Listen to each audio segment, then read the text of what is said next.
주의 말씀을 받겠사오니 은혜 도하여 주옵소서. 구주 예수님의 이름으로 기도합나이다. 아멘. 아멘.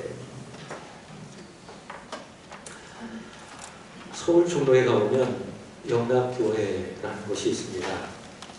이 영락교회를 세우시고 또 이 교회를 크게 하신 분이 있는데 여러분 잘 알고 계시는 한경직 목사님이라는 분이십니다. 한경직 목사님이 목회를 은퇴를 하시고 난 다음에 남한 산성에 가셔서 노후를 보내셨는데 워낙 사랑받고 거기에서 존경받는 목사님이기 때문에 많은 목사님들이 한 목사님을 뵙기 위해서 남한 산성으로 찾아갔습니다. 목사님과 이런 이야기 또 그에 대한 저런 이야기를 나누고 난 다음에 이제 갈 때가 되어져서 어떤 목사님이 한경직 목사님에게 물으셨습니다.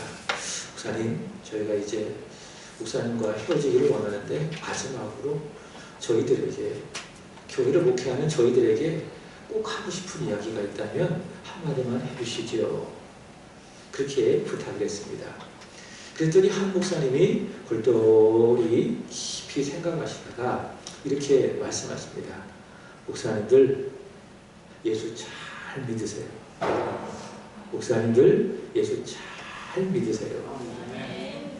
여러분, 이 말이 어떻게 보면은 좀 당연한 말인 것 같지만은 목사님들에게는 좀 당황스러운 말입니다. 왜냐하면은 목사님은 어떤 분들입니까? 강단에서 예수를 전하는 사람들 아니겠습니까? 예수를 잘 안다고 생각하시는 목사님들, 그래서 성경을 가지고 매일매일 예수를 전한다라고 하는 그런 목사님들을 향하여서 목사님들 예수 잘 믿으세요. 그 말 하시니 우리는 아멘 하지만은 그 당시에 이 이야기를 들으셨던 목사님들은 당황하지 않을 수가 없는 겁니다.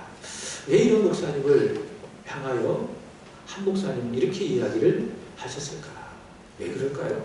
그것은 다 뜻이 있습니다. 예수를 가장 잘 믿을 수 있는 처지에 있는 그런 사람들이 실제로는 그렇지 않다.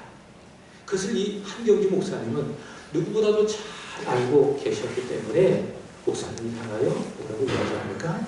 목사님들 예수 잘 믿으세요. 그 말을 하셨다라고 하는 겁니다. 여러분, 저뿐만 아니라 여기 모든 분들이 예수 잘 믿게 되기를 주 예수 그리스도의 이름으로 축복합니다. 예수를 잘 믿고 그리고 예수를 성경이 말씀한 대로 바로 믿고 여러분 그런 믿음이 있기를 바랍니다. 그런 믿음이 히브리서 11장 6절의 말씀처럼 하나님을 기쁘시게 해드리는 겁니다. 무엇이 우리가 하나님을 기쁘시게 해드릴 수 있는가? 믿음입니다. 예수를 잘 믿고 바로 믿는 바로 그런 믿음. 그런 믿음이 있어야 그 믿음이 하나님을 기쁘시게 해드리는 것이죠. 오늘 본문의 말씀을 보시면은 우리들은 누구보다도 예수를 잘 안다. 예수를 잘 알고 있다라고 하는 그것으로 인해서 예수를 믿지 않고 배척하는 사람들이 나옵니다. 그래서 오늘 말씀의 제목의 첫 번째 단어가 무엇입니까? 배척입니다. 우리는 예수님을 잘 알고 있어. 어렸을 때부터 저 예수가 어떻게 자랐는지 우리는 잘 알고 있어. 저와 함께 자란 형제들을 우리가 잘 알고 있거든. 저가 무엇을 하며 살았는지 그의 직업이 무엇이든지 잘 알고 있거든. 우리가 저의 부모를 잘 알고 있거든. 이렇게 예수님을 잘 알고 있다라고 하는 그 사실로 인해서 예수님을 믿지 못하고 예수님의 말씀을 믿지 못하고 배척하는 이런 사람들이 나오게 되는 겁니다.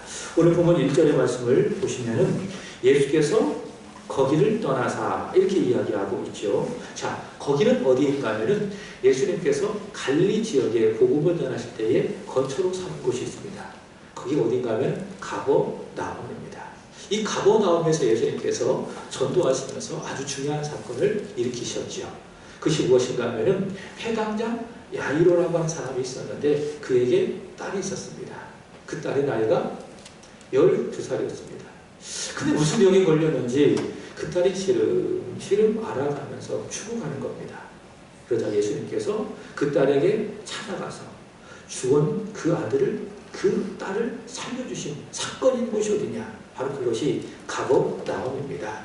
그 가버나움에서 예수님께서 어디로 가셨는가 하면은 바로 고향으로 가셨다. 이렇게 이야기하고 있습니다. 실제로 지금 이스라엘을 가보면은 이 가버나움에서 예수께서 사셨던 나사렛까지 한 30분 정도 차를 타고 갈 수 있는 가까운 거리라고 이야기를 하죠.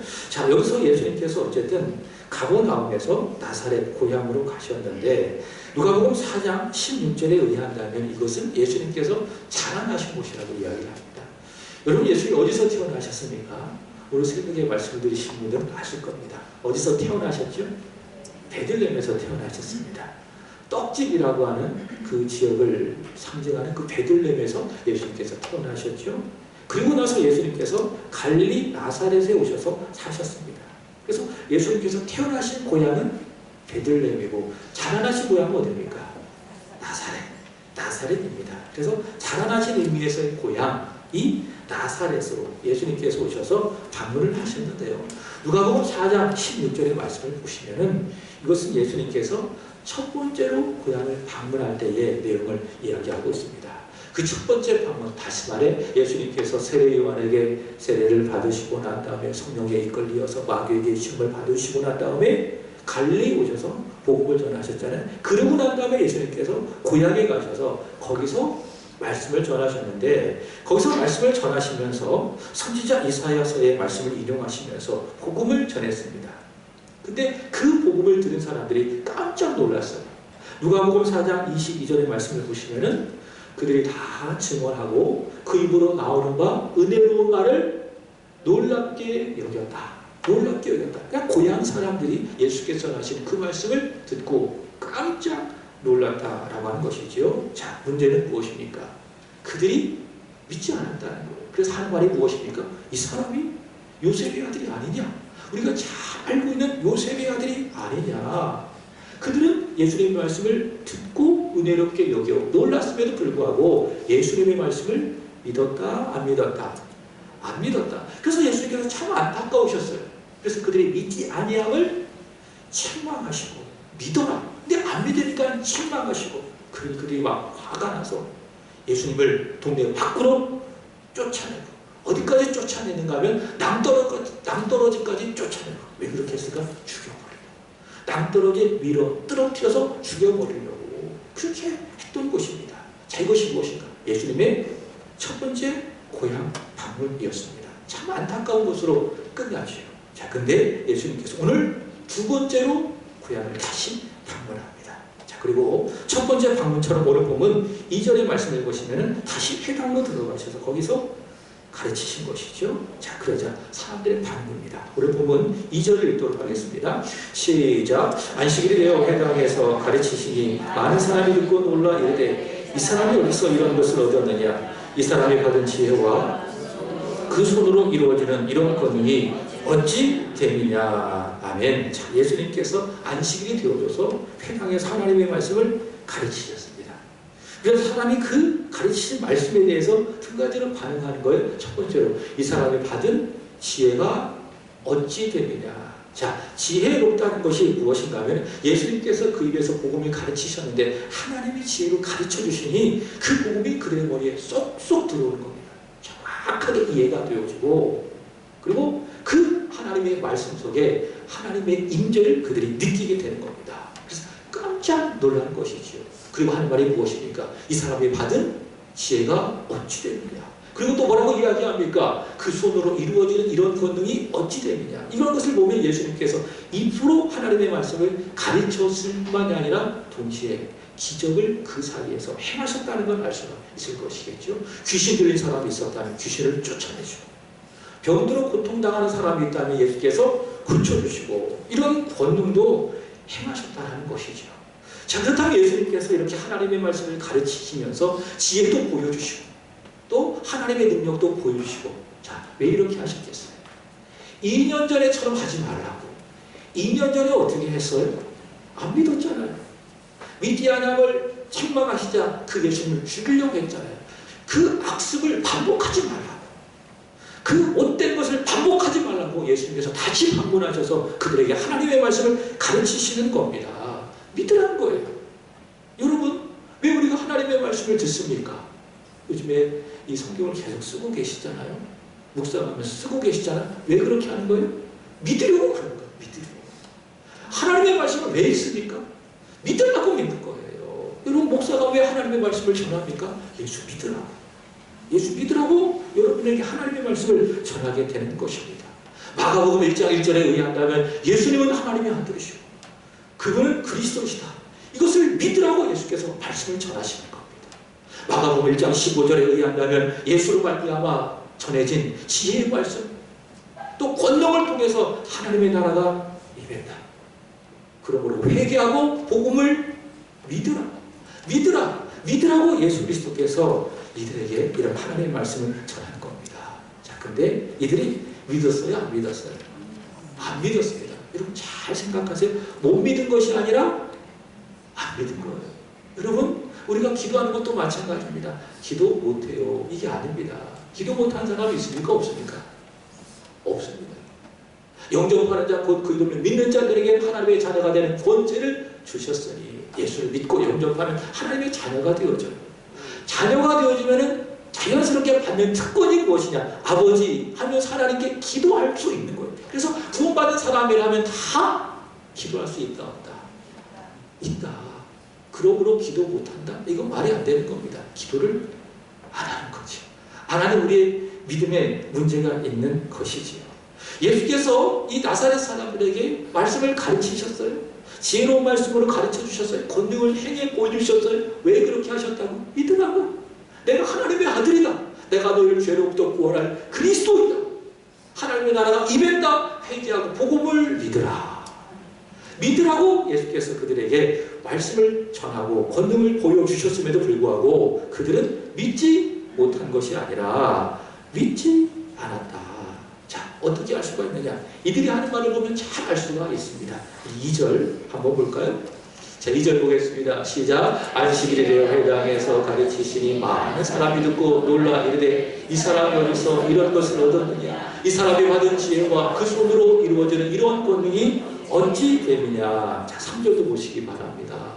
이 사람이 마리아의 목수가 아니냐? 야고보와 요셉과 유다와 시몬의 형제가 아니냐? 그 무리들이 우리와 함께 여기 있지 아니하냐 하고 예수를 외쳤는지라. 아멘. 자, 2절 말씀도 그렇고 또 3절 말씀도 그렇고 이들이 반복해서 하는 말 속에 믿지 않은 걸 알 수가 있습니다. 그것이 무엇인지 아십니까?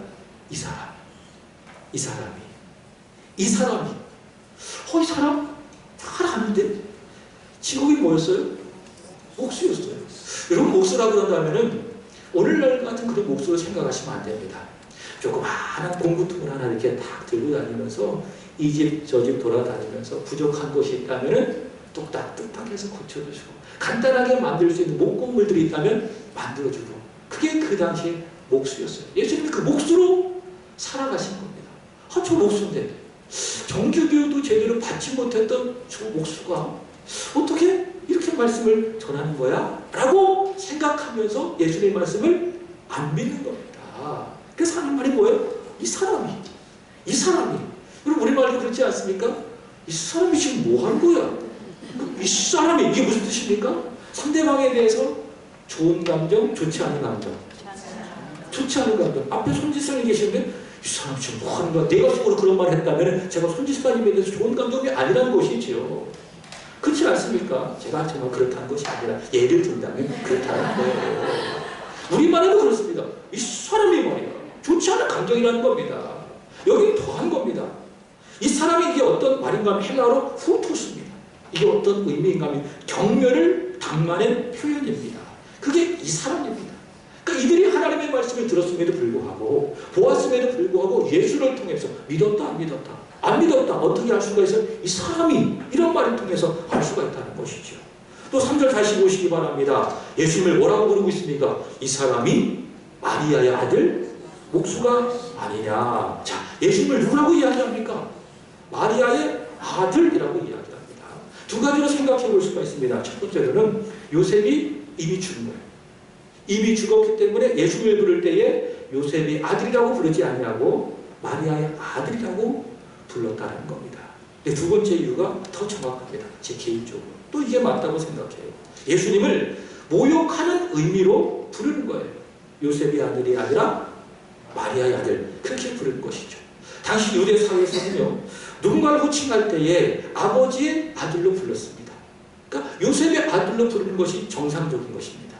그 아버지가 죽었어도 부를 때 어떻게 불러야 돼요? 요셉의 아들. 이게 상대방에 대한 존중하는 거예요. 그죠? 근데 지금 예수님 향하여 어떻게 부르고 있습니까? 요셉이 죽었음에도 불구하고 요셉의 아들로 불러줘야 함에도 불구하고 사람들은 예수님을 누구로 부르고 있어요? 마리아의 아들로 부르면서 예수님을 모욕하고 경멸하는 것을 볼 수가 있습니다. 아주 의도적으로 예수님을 모욕하는 거예요. 자, 이렇게 예수께서 하나님의 말씀을 전하심에도 불구하고 이들이 예수를 믿지 않고 오히려 예수님을 모욕한 이 사실에 대해서 마가가 뭐라고 이야기하는가 하면 3절 하반절에 이렇게 이야기합니다. 배척. 예수를 배척한 죄라. 예수를 배척했다라고 이야기합니다. 자, 그렇다면 이런 생각을 해보십시오. 왜 이들은 예수님의 그 가르침에 대해서 참 놀라면서도 불구하고 예수님을 믿지 않았는가? 왜 예수님을 배척했는가? 자, 이어지는 4절의 말씀을 보면 알 수가 있습니다. 우리 4절 읽어보도록 하겠습니다. 시작. 예수께서 그들에게 이르시되 선지자가 자기 고향과 자기 친척과 자기 집에서는 존경을 받지 못함이 없느니라. 아멘. 자, 대표적으로 선지자가 누가 있는가 하면 여러분 예레미야라는 선지자가 있습니다. 여러분 선지자 그러면은 이사야 선지자가 생각이 나고 그 다음에 예레미야 눈물의 선지자가 생각이 나잖아요. 근데 예레미야가 아주 어렸을 때에 하나님의 선지자로 부름을 받았어요. 근데 예레미야가 유다를 전역으로 돌아다니면서 하나님의 말씀을 전했습니다. 곧 나라가 무너진다. 바벨론으로 포로로 끌려가게 된다. 70년 바벨론 포로 생활하다가 다시 돌아오게 되어진다. 이 메시지를 전했어요. 자, 이 메시지를 유다 전역으로 돌아다니면서 복음을 전했는데 어디까지 갔는가 하면 자기 고향까지 가서도 그 말씀을 전한 겁니다. 근데 고향 사람들이 그 예레미야의 말을 들었습니까? 안 들었습니까? 안 들은 거예요. 예레미야를 선지자로 인정하지 않은 거예요. 존경하지 않은 거예요. 그 예레미야가 얼마나 힘들었겠어요. 그죠? 예레미야가 자기 고향과 자기 친척과 자기 집에서는 존경을 받지 못했다라는 거예요. 그처럼 지금 예수님도 마찬가지. 고향으로 돌아오셨어요. 하나님의 말씀을 전하고 있어요. 큰 권능을 행했어요. 그럼에도 불구하고 존경을 받습니까? 안 받습니까? 안 받는 거. 오히려 사람들이 믿지 못하고 예수님을 배척하고 있었다는 것이죠. 자, 그것을 이야기하고 있습니다. 우리가 저를 잘 알고 있는데 어떻게 어렸을 때 잘한지도 잘 알고 있는데 저의 직업이 무엇인 줄 알고 저의 부모도 우리가 다 알고 있는데 어떻게 저가 어디서 배워서 저런 말을 하고 이런 권능이 하나인가? 우리는 저를 믿을 수 없다. 이들이 이렇게 예수님을 배척했던 것이죠.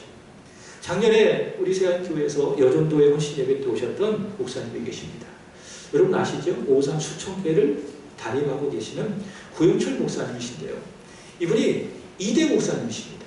2대. 그러니까 1대 목사님 은퇴하시고 난 다음에 두 번째 담임 목사가 돼서 지금 그 교회를 목회하고 있는데 이 고영철 목사님이 그 교회 출신이에요.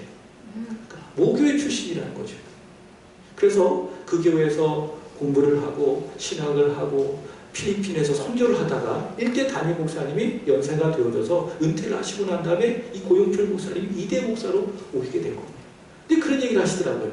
너무 목회하기가 처음에 힘들었다는 거죠. 왜냐하면 우리 문 권사님 같은 연세 드신 권사님이 그 고영철 목사님을 안다는 거예요. 너무 잘한다.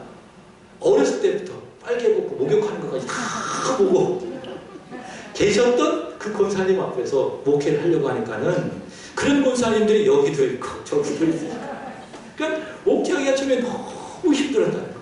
앞에 설교하는 것도 힘들고 목회하는 것이 너무 힘들었다. 그런 겁니다.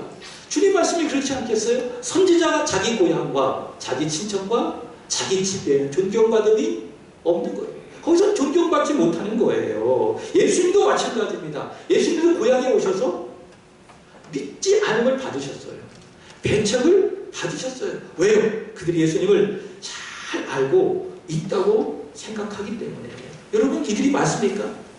우리가 저 예수를 잘 알기 때문에 우리가 전혀 한 말을 믿을 수가 없어. 배척하는 것이 맞아요? 틀려요? 틀린 겁니다. 다른 게 아니에요. 틀린 겁니다. 예수님에 대한 생각을 다 버려야죠.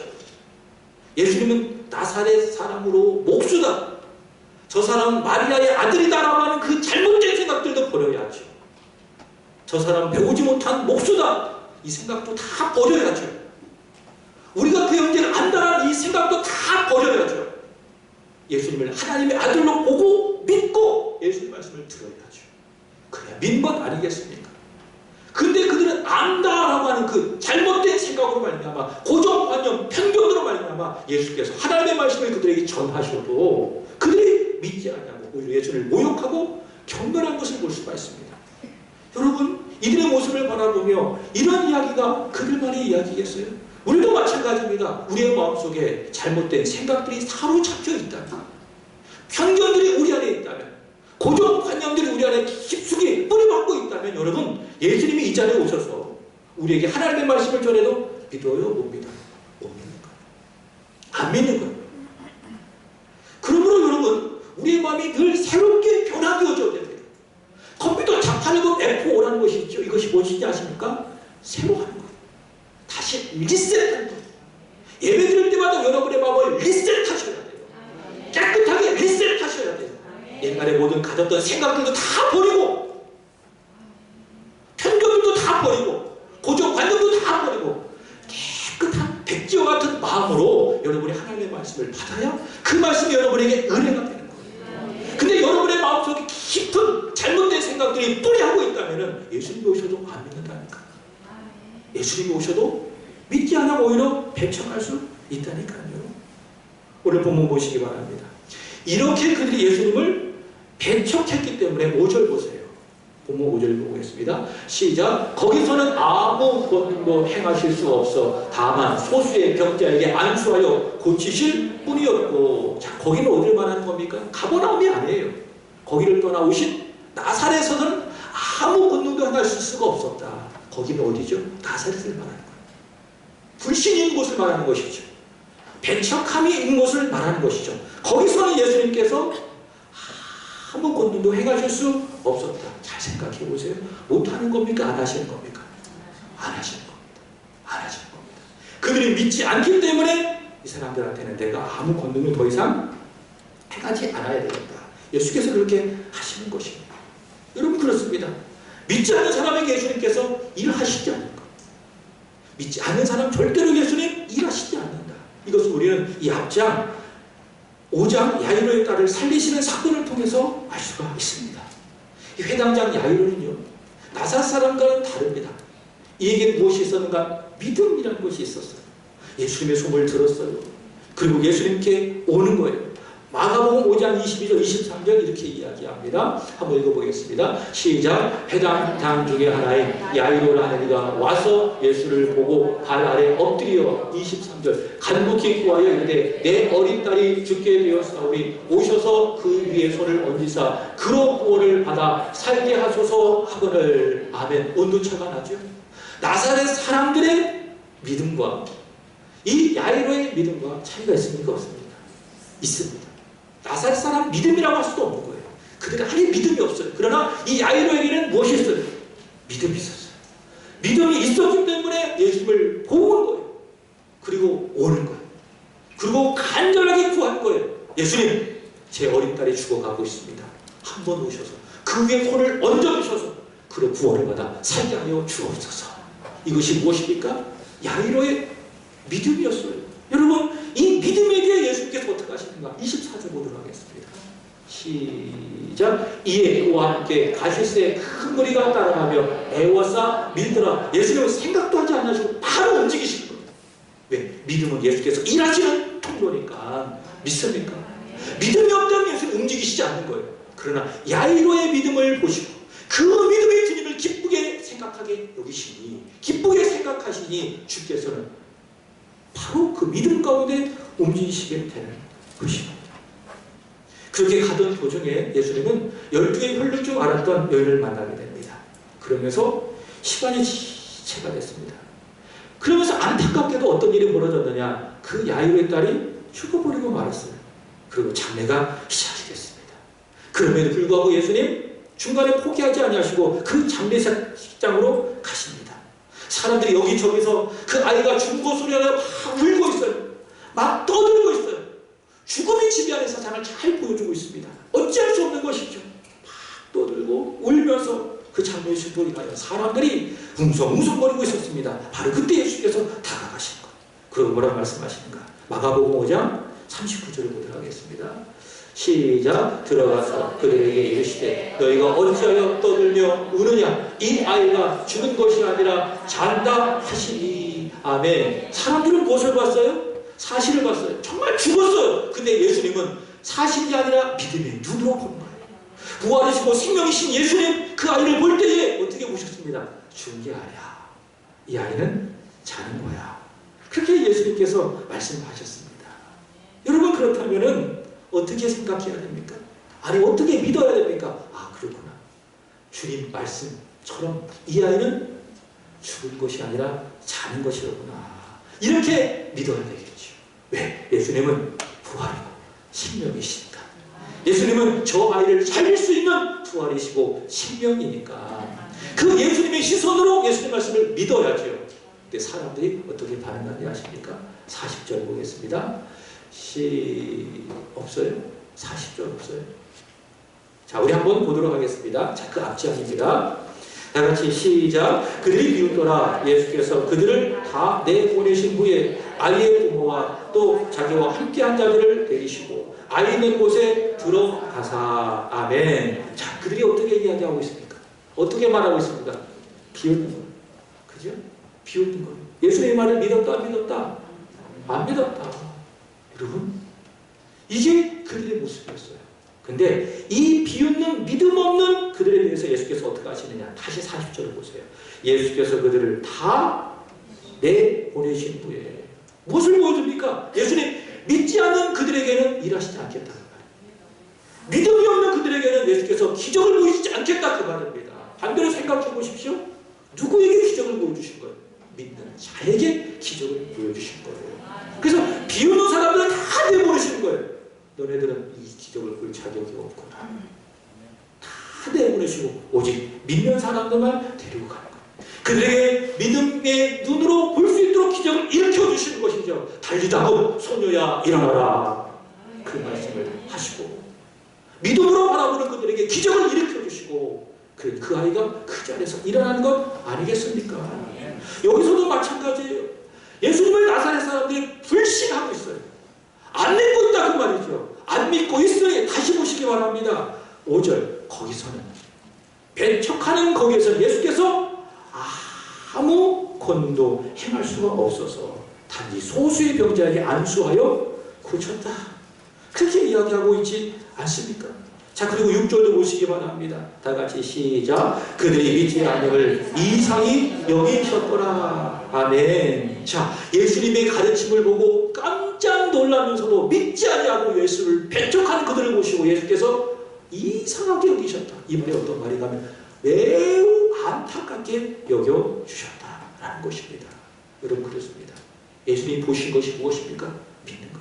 저는 몰라요. 여러분이 말씀을 들을 때 믿는지 안 믿는지 저는 몰라요. 그러나 예수님 아십니까? 모르십니까? 아십니다. 내가 이 말씀에 대해서 아멘하고 있는지 아니면 불신하고 있는지 예수님은 아신다. 여러분이 아멘하고 믿고 있다 예수님께서 참 좋아하시는 겁니다. 그러나 반대로 믿지 않잖아요. 여러분의 마음속에 불신이 있잖아요. 그러면 이상하게 여기시는 거예요. 다시 말해 안타깝게 여러분을 보고 계신다는 사실이죠. 그러므로 사랑하는 여러분, 예수님께서 우리를 보실 때에 보시는 것이 무엇입니까? 믿음이라는 거예요. 난 너희 믿음을 보고 싶구나. 너희 믿음을 통해서 일하고 싶구나. 그러니까 믿음이 있으면 되는 겁니다.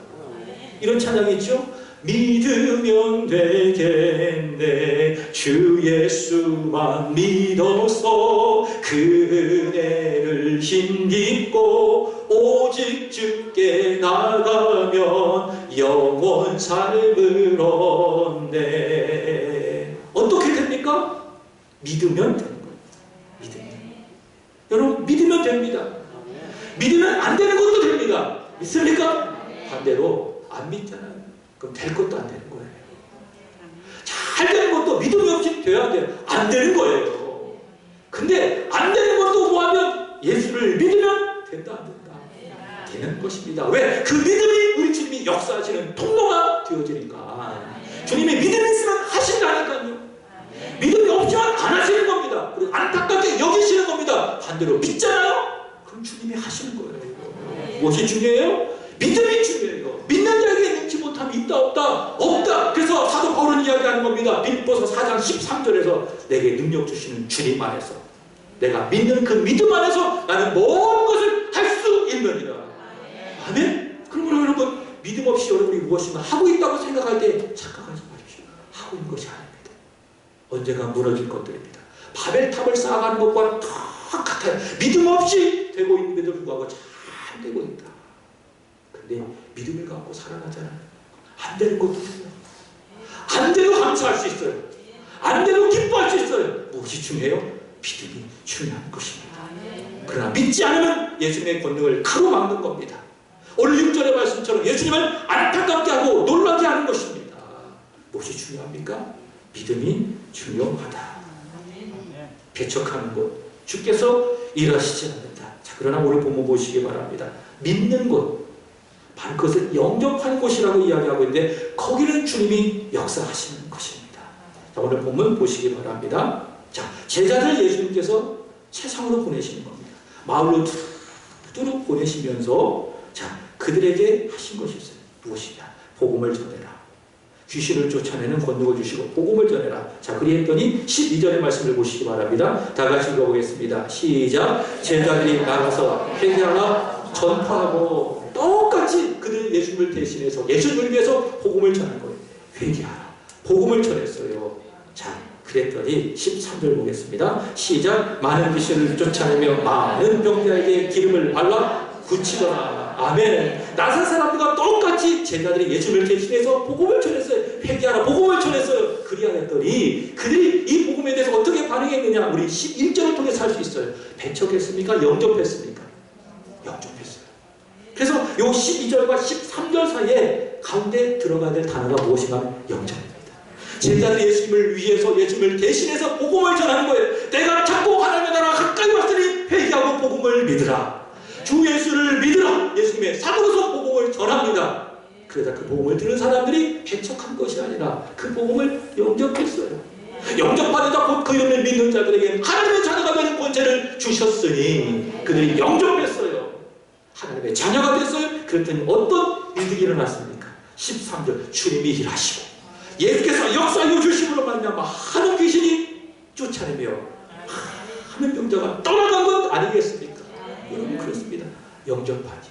믿음이 예수님이 역사하시고 귀신이 떠나가고 많은 병자가 고침을 받는 것이 아니겠습니까? 무엇이 중요해요? 배척하지 않아. 영접하는 것이 중요하다. 믿는 것이 중요하다. 사랑하는 여러분, 저와 여러분에게도 이러한 믿음이 있기를 우리 주 예수 그리스도의 이름으로 축복합니다. 믿으면 되는 겁니다. 믿음을 통해서 주님이 일하시겠다. 믿음을 통해서 주님이 나에게 복을 주시겠다. 주님 원하신 것 아니겠습니까? 그러므로 예수 그리스도에게 손을 내미는 거예요. 믿음의 손을 내밀면 주님이 주시는 거예요. 왜 못 받아요? 믿음의 손을 내밀지 않고 여전히 불신하고 의심하고 있기 때문에 그런 것 아니겠습니까? 믿으면 되는 겁니다. 반대로 배척하잖아요. 믿지 않잖아요. 무능해져요. 무기력해져요. 아무것도 받을 수가 없어요. 기도하겠습니다. 살아계신 하나님, 오늘도 우리에게 귀한 말씀을 주시고 배척이 아닌 영접, 믿음의 중요성을 알게 하여 주시니 진심으로 감사합니다. 하나님, 믿으면 됩니다. 믿으면 안 될 것도 됩니다. 그러나 믿지 않는다면 될 것도 안 되는 우리는 믿습니다. 주 우리 안에 있는 배척하는 마음들, 불신하는 마음들 다 거두어 주시고 성령께서 심어주시는 믿음의 마음이 있게 하여 주옵소서. 그래야 믿음으로 말미암아 모든 것을 넉넉히 행할 수 있는 저희들이 되게 하여 주시옵소서. 아버지, 예배드릴 때도 믿음으로 예배드리게 하여 주시옵소서. 기도할 때도 의심하지 않고 구하고 찾고 두드려 받게 하여 주시옵소서. 찬양할 때도 믿음으로 찬양하여 찬양의 능력을 경험하게 하시고 그 믿음으로 찬양함으로 하나님을 기쁘시게 해드리는 우리 사랑하는 성도들이 다 되게 하여 주옵소서. 이 한 주간 동안도 배척이 아닌 영접으로 오직 믿음으로 살아가는 우리 사랑하는 성도들이 다 되게 하여 주옵소서. 예수님의 이름으로 기도합나이다. 아멘. 다음 세대 우리 찬양 올려드리겠습니다.